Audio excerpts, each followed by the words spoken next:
Study IQ IAS, अब तैयारी हुई affordable.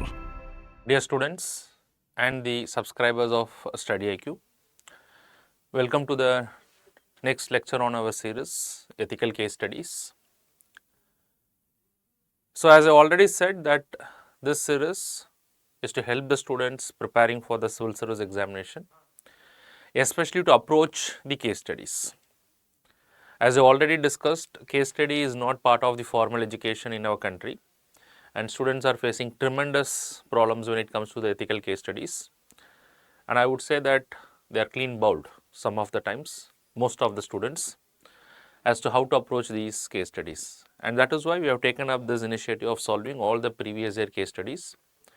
And then apart from that, we will also take up some of the important societal issues as we progress. We will make cases out of those things and we will come out with those case studies. Now, what is the idea to solve the case studies? And as you will progress, you will also have an understanding as to how to approach the case studies, what we will have to understand when we take up a particular case study, and how to think on the various directives given in the case study. So, that is the idea behind this particular series. So, today an important and interesting case is in front of you, and this case study has been asked in the prelims examination, in the mains examination 2021. And what is this case all about? Let me just give a brief about this particular case study. And before I get into the case study, before we discuss the brief of this particular case study, this is Babu Gunashekaran. I am also the faculty for Indian Polity and Governance for the English channel, and also I deal with ethical case studies. Probably in the future I will also take up some of the topics in ethics as well. So, that is what I wanted to say before we begin with this particular case study. So, let us proceed further. Let us try to understand as to what exactly is the brief of this particular case study. So, you will have to put yourself in this particular case study, put yourself in this position. The case study says that you are an administrative officer in a public hospital, in a government hospital, and all the things that I am going to discuss happens around the situation of COVID. The COVID pandemic has struck India, not only India, the entire world, and you are an administrative officer in a government hospital. And the COVID infection is spreading fast despite a lot of measures that has been taken by the government. And despite all the efforts, the infection rate is increasing. And in fact, the government has also imposed what is called as a forced lockdown for around 2 months. Despite that, the infection rate is continuing. And because of the COVID, number of changes also happens. That's if, for example, the education system has gone for a change. The education service has gone for a change. The teaching and the learning methods, the evaluation process, the certification process, everything has gone for a change. So are the other services. And the government also feels that they are not prepared enough to face this particular challenge. There is a resource constraints when it comes to every services. In every sector, this problem is there. And because of the infection, there is a lot of people who are getting admitted in the hospital. Day in, day out, people are getting admitted in the hospital. And one thing that you see about this COVID has affected people without any discrimination. No discrimination on the grounds of religion, race, caste, or on the grounds of haves and have-nots. That is the most important thing that you have to take into consideration. That disease does not see that who is having money and who is not having the money. Under these circumstances, people are coming to the hospital. So, now you as an administrative officer, what are the various criteria that you would see to treat these people who are getting into the hospital with infection, and what kind of justifications you would put? Because you as an administrative officer, you also feel that the resources that you have got is very limited in terms of both clinical and the non-clinical staffs, and also the other resources like, let us assume, the ambulances and the medical equipments. So, these are all very limited at your disposal. And on the one hand, by putting the staffs in the treatment, you are also risking your own personnel, and the resources are very limited. Now, despite all these challenges, what are the various criteria you will see to treat the people who are coming into the hospital? Are you going to make a special direction in this regard? And what kind of justification you will give for the treatment that you are going to administer? Or if at all you are coming out with some policy decisions, what kind of justifications you will give for that? And then the second directives in this particular question is, suppose you are also, let us assume, an administrative officer in a private hospital Will you do the same? Will you follow the same criteria and will you give the same justification? So, very good case study in my opinion, because it's a little ambiguous also and it is very difficult to answer such questions. So, let us just proceed further. Let us try to understand this particular case study. So, I also secured IAS rank in civil service examination 2016. But however, subsequently I have started teaching. So, before I read the case study, just small information with regard to the StudyIQ program. So, StudyIQ has launched its prelims to interview online batches, and this batch is for the month of August. August 31st would be the last date to take the admissions, and if you are interested in these courses, you can go to the StudyIQ website. Know more about the website, you can download the brochure, and the courses will be available in different languages, of course in English, Hindi and also in the English languages. Not only for the prelims to interview batch, but there are also admissions open to the other batches, like the optional batches are there, the state public service examination batches are there, and then apart from that, long term program for the IAS examination is there. So, in any batch you are interested, you can just know more about those batches, and if you are interested in taking the admission to these batches and to get an additional discount on these courses, you can use my code BOBLY. So, by using these codes, you can get an extra discount. Alright. So, with that information, let me just get into the case study. So, let us just quickly go through the case study and then we will also look into the directives. So, before I get into the case study, so what exactly is a case study? So, this is something that I keep telling in every lecture, because you will have to understand as to what is the reason behind this case study. Now, case study is a set of issues that is presented in front of you. It might have a lot of ethical issues, it might have certain legal issues. So, whatever is the issue, a set of issues are presented in front of the aspirants who are aspiring to become the civil servants, and that the case study will also have an impact on number of stakeholders. It can have an impact on the life of number of people involved in that particular case. Now, under such a situation, as an administrator, how good you are in solving that particular issue, or what are the factors that you take into consideration in arriving at a solution to this particular issue. So, UPSC wanted to assess your mental caliber, UPSC wanted to assess your attitude towards these issues, UPSC wanted to have an understanding as to what kind of understanding you have about these societal issues around you and how you would act under such a circumstances. So, this is a way of assessing your I would say your attitude, this is a way of assessing your decision making ability, this is a way of assessing your entire personality in the form of case study, and that is why this has been introduced from 2013. So, to understand these things and to approach the case studies effectively, you should not only be ethically good, I would say, it is not only you should have the right attitude, it is also that you should be very sensitive to the issues in the society, and you should possess certain values which is expected from a civil servant. And apart from that, you should also be generally aware of the various legal mechanisms in our society or the laws in our country. So, that will help you to write a better answer. Alright. So, first thing that you have to do is read and reread, try to understand the case study completely. Do not make any assumptions. If there is any vagueness, let it remain, and you approach the case study from that angle itself. So, but do not fill that vacuum by yourself, or your language has to be in such a way, because of such a lacuna or because of such an ambiguity, I am assuming because of the ambiguity. So, maybe if it is like this, this is the response. So, you have to tone down your answers in such a way. Alright. So, try to read, reread, do not make any assumptions, and then try to understand what is a broader theme from which the case study has been asked. So, once you do all those things, then it will be easy for you to approach a case study. So, come to this question now, let me just quickly go through the question. So, the coronavirus disease, that is COVID-19 pandemic, has quickly spread to the various countries. As on May 8, 2020, in India, around 56,342 positive cases of corona had been reported. India, with a population of more than 1.35 billion, had difficulty in controlling the transmission of coronavirus among its population. Multiple strategies become necessary to handle this outbreak. Of course, because no country in the world was ready for this, and hence multiple strategies from different institutions, from different parts or different angles has to be taken into consideration. The Ministry of Health and Family Welfare of India raised awareness about this outbreak and to take all necessary actions to control the spread of COVID-19. Indian government implemented a 55-day lockdown throughout the country to reduce the transmission of the virus. schools and colleges had shifted to alternative mode of teaching, learning, evaluation and certification. Online mode became popular during these days. India was not prepared for a sudden onslaught of such a crisis due to limited infrastructure in terms of human resource, money and other facilities needed for taking care of the situation.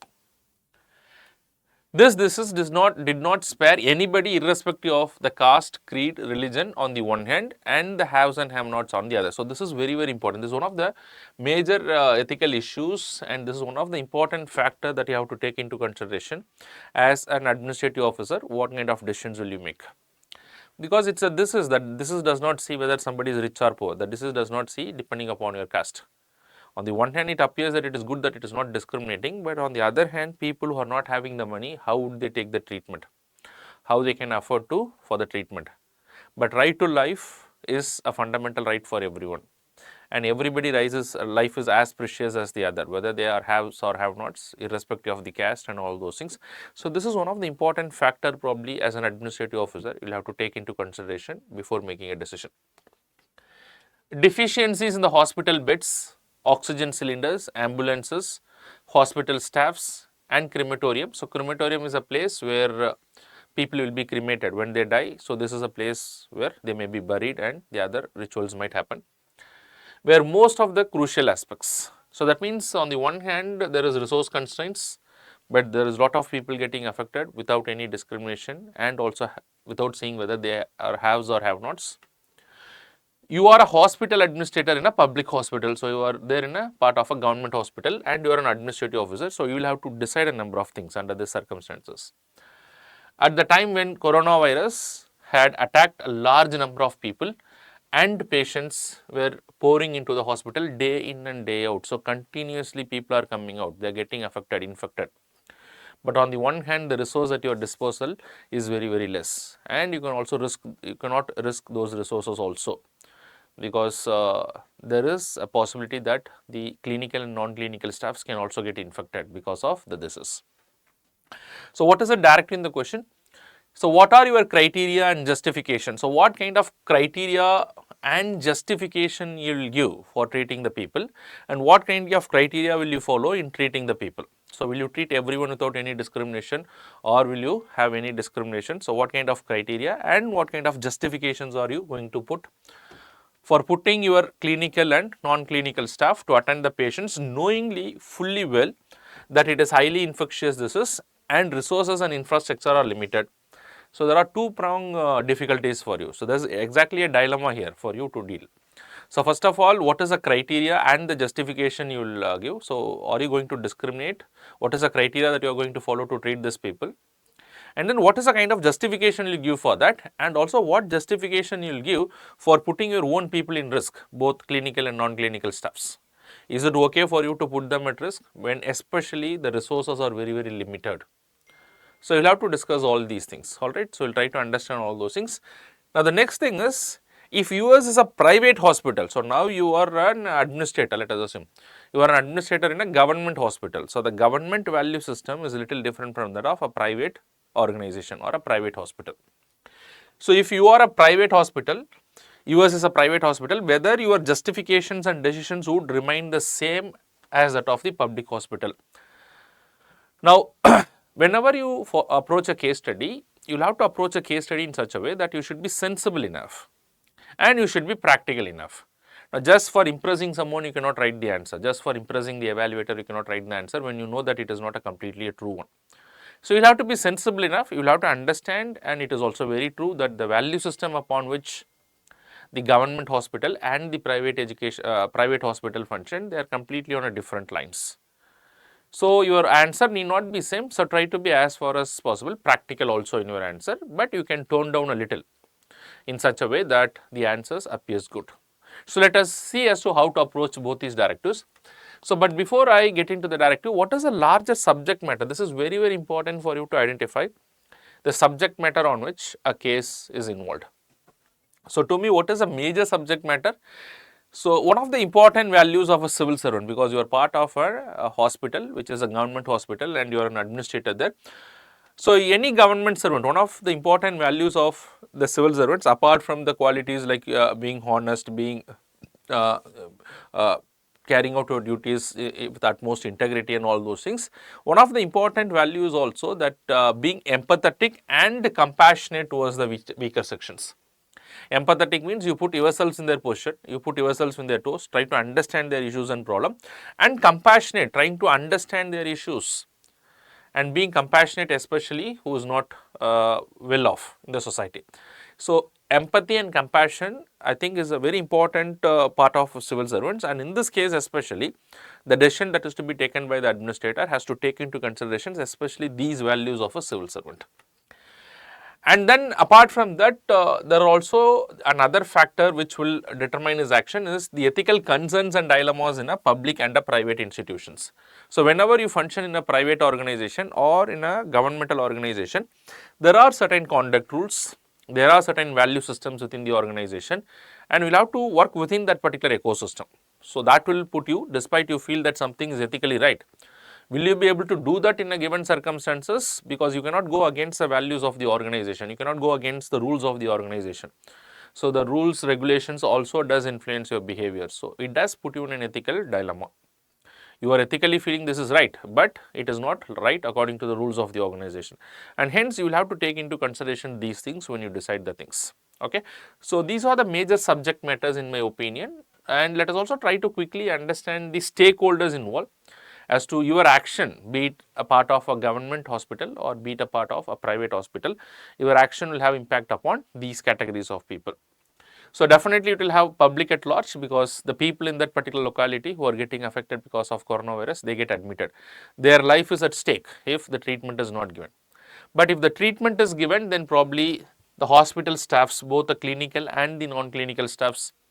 Clinical staffs are those who directly interact with the patients, non-clinical staffs are the back-end people, the receptionist probably, and then you have the lab technicians, you have the executive officers. So, all these people are part of the non-clinical staffs.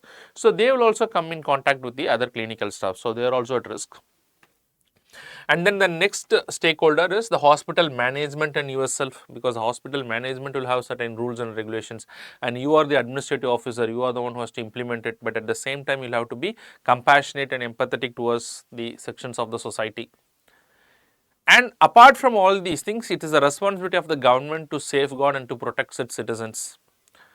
So, these are all the various stakeholders involved in this particular process. So, with this information, let us just get into quickly the first directive that is given in the question. A very good question in my opinion, because it is not very easy to answer such a question.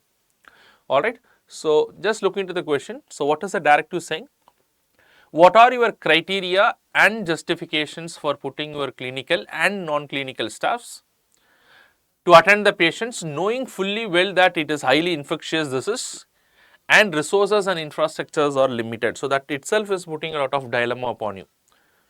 Now, what kind of criteria and justification people are falling in day in day out, getting admitted into the hospital. So, whom will you treat first? There are a lot of people, but your resources are very limited. So, is it not will amount to discrimination of the people? If you are not following the first come first serve basis, will you follow the first come first serve basis because it is a deadly disease, or will you follow certain other criteria in treating them? If you make your staffs to treat them, then they are also put in risk. So, what kind of justification will you give? And then your resources is very limited. So, probably it is an implied understanding that not everybody coming to the hospital may be treated, and at the same time you have to protect your clinical and non-clinical staffs also. So, under such a circumstances, what are the possible criteria you will take into account, and what kind of justifications you will give to put them into the line of work. So, let us try to understand that very quickly. So, first thing is, what is a major thing that is involved as an administrative officer here? You have to be compassionate and empathetic towards the people. In general towards the public, but you will have to be even more compassionate towards the weaker sections and the people who are vulnerable in the society.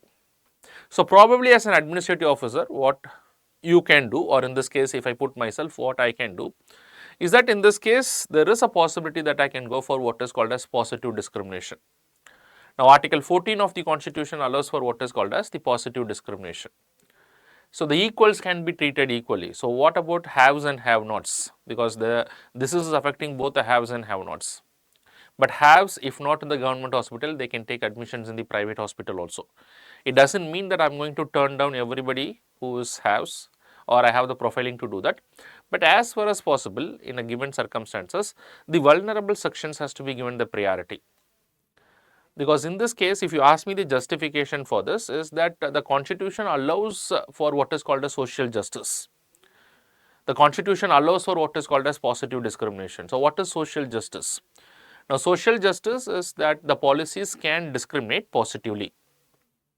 Suppose if somebody is not equally placed in the society, so there can be some kind of positive discrimination in order to ensure social justice, and that social justice will take care of the disadvantage that they have because they belong to a so called backward community, or they belong to backward sections, or they are not educated, or they are not economically advanced. So, all these people are backward and they are deprived of certain privileges, and hence some kind of positive discrimination can be done, because otherwise they will not be able to get treated elsewhere. But it is not the case with the people who are haves, or who are having the wealth, or who are possessing the wealth to deal with all these things, and hence that has to be taken into consideration. All right. So, before I proceed with that, and then what is the important criteria here, or important justification for any of my actions would be whatever risk that I take and expose my clinical and non-clinical staffs, is that first of all they are duty bound. It is their professional ethics to deal with such things. And then the second thing, it is also the responsibility of the government to protect the life of the people. In fact, it is their fundamental right, and hence everything has to be done within the capacity of the government to protect the life of the patients. So, these are the justifications. I will just further proceed, but before that let us try to understand first the criteria as to who shall be treated and what kind of criteria may be followed. So, first thing it has to be seen is the vulnerability of the patients who are more vulnerable. So, they have to be given priority in my opinion. So, when I say vulnerable, the age may be taken into consideration, people with comorbidity, so people who are having multiple diseases, because they are the most vulnerable for the COVID disease, so they have to be given priority. Children, women and weaker sections, and in others. I think in this order, probably more or less in this order, the priority has to be given by the administrative officers. So, such a direction may be passed, so that you can take care, because here you cannot go for what is called as the first come first serve. Somebody is healthy enough, somebody who can withstand, somebody who can normally recover, but somebody who requires an immediate treatment. So, you will have to prioritize the way that you are going to treat. So, this criteria is very, very important in my opinion. And then the second thing is, even if the patients are vulnerable, you will have to also see as to what are the chances of their survival. So, the doctors might know as to what are the chances of the survival on a preliminary inquiry, and accordingly you will have to use your resource, because the resources like the oxygen supply, the resources like the beds, so these are all very limited, and hence you will have to use that productively. It is a very difficult decision to take, I understand that, because you cannot value the life of one to be more important than the value of others, but given a situation, under this situation, as a leader you will have to decide.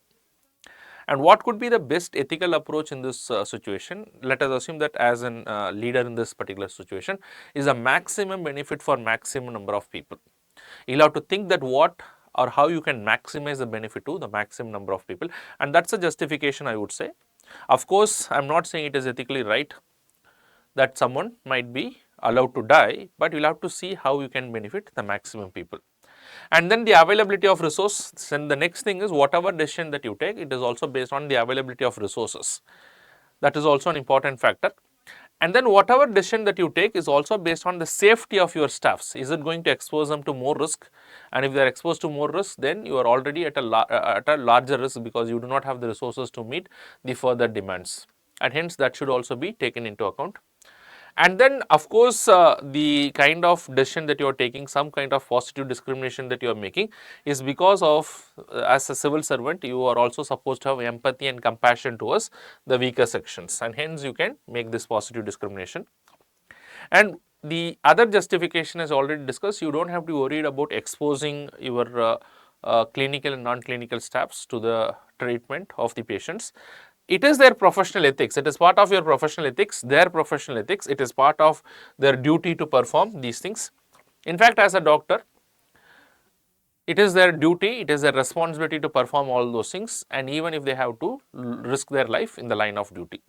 So, it is not something which is morally wrong for you to give the directions, but rather they have to perform all those things because that is part of their duty, and that is what the oath that they have taken before they started the practice. And then the next justification is also that you can make a little bit of discriminatory practices, the positive discrimination, because it is also the agenda of the government. As an officer, you should also carry forward the idea of social justice. And whatever decision that you take it is based on what is called as the maximum benefit to maximum number of people. So, it may not be completely a right thing, but you are doing the most possible or the best thing in a given situation. So, there is no complete right answer in such a case because it is only a relative concept. You are trying to do the best in a given circumstances. Alright, so these are the various criteria and the justification that you can give, and you can also think a lot of other things as a part of this particular question. Now, come to the next directive in the question. If yours is a private hospital, because here it is a private hospital, it is not a government hospital, whether your justifications and decisions would remain the same as that of the public hospital. Now, this is something that you have to think. Now, before we understand, first we will have to understand as to what is the difference between a public hospital and a private hospital. Can you do the same thing both in a public and a private hospital is something that you have to understand. And only when you understand that, you can understand and you can go ahead and you can answer this particular directive. So, as someone who is preparing for civil service, you should first know that the private and the public hospital does not work on the same value system. The value systems may be completely different. So, you as an administrative officer in a public hospital have already decided, but as in a private hospital, you have a lot of restrictions because the value system is not the same. So, let us try to understand as to what kind of dilemmas you will have to face in deciding this particular thing. So, what are the dilemmas? First of all, if you see that in a private hospital versus a public hospital, or in a public hospital versus a private hospital, the public hospital mostly works on a service motive. What is the motive? The service to the people. They may be a free services, they may not even charge. And when it comes to the private hospitals, I am not saying every private hospital, but majorly their value system is based on what? Profit. They have to make a profit because they have a restriction also. They have to take care of their employees, they have to pay everyone on time. And in the government can mobilize resources from other means, and the government have a number of other means also to decide and to take care of all those things, but that is not the case. So, I am not completely blaming a private organization. They have to make profit in order to run the organization profitably. That is very, very important. So, public versus private, so this basic difference is there. So, this will also influence accordingly, the rules will be there. So, as an administrative officer, you are not the owner of that hospital, you are just an administrative officer employed in that particular hospital. So, you are bound by the rules of that particular hospital. So, that is one thing that is going to impact your decision. And then there is also a difference between civil service values and the values in the private institution. While compassion and empathy is to be inherent in a civil servant, is it compassion and empathy is something which is also will be part of a private institution? I am not saying it will not be there, but will it be given priority in decision making is something that you will have to take into account. Alright. Then the next thing is, so that is what I am saying. So, the values in a civil service organization or the values in civil service is relatively different than values in the private institutions, because compassion and empathy can be there in the civil services, but as a private organization, as someone who is an administrator in a private organization or a private hospital, so here you will have to take care of the interest of the management. So, you as an administrative officer in a private hospital, will you be able to do all those things? I doubt that you will be able to do all the things that you have done in a government organization, and you can openly accept that also, there is nothing wrong about it. So, because in a private organization, somewhere they have to balance between their profit making and the interest of the society as well. So, as far as I am concerned, if the rules are flexible, if the management has given you some kind of flexibility in dealing because it is an emergency situation, and even the private organization, they also have the responsibility towards the society. So, if that kind of flexibility is given, yes, still you can go for some element of positive discrimination. Certain quota may be devised and that may be given to the vulnerable sections, but definitely yes, the private organization is also going to take care of the people who are having the money, and they are going to give priority to the people who are going to have the money, and that is something that you cannot deny it. But at the same time, what you can do, you can also take care of the interest of the vulnerable sections as far as what is within your capacity. So, you can have that thing also, but I doubt that it can be completely same as that what has happened in a public hospital. And at the same time, what you can do here is you can provide better equipments and you can provide better facilities to your clinical and non-clinical staffs, and then you can also ensure that their safety is also taken care of. So, these are the things I think it will little differ when it comes to a private as well as in a public hospital. So, with this we will end our case study. You can put your comments in the comment section if you have any further ideas as to how this particular case study can be approached. And if you want the PPT of this particular presentation, you can get it from my Telegram channel, that is Babu Gunashekaran 337.